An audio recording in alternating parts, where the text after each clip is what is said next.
Hi guys, welcome to Kavi style சமையல். இப்போ நம்ம பண்ண போகிறது முள்ளங்கி பரோட்டா.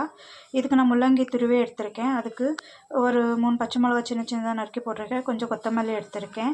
ஒரு அரை ஸ்பூன் வெறும் மிளகாத்தூள், கொஞ்சமாக மஞ்சத்தூள், கொஞ்சம் ஓமம், ஒரு கொஞ்சமாக சோம்பு, உப்பு சேர்த்துருக்கேன்.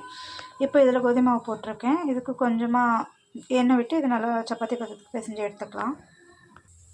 இதில் அரை ஸ்பூன் இஞ்சி பூண்டு பேஸ்ட்டும் சேர்த்துருக்கேன். பாருங்கள், சப்பாத்தி மாவு நல்லா சாஃப்டாக பிசைஞ்சு வச்சுருக்கேன். இப்போ இதை திரட்டி எடுத்துக்கலாம்.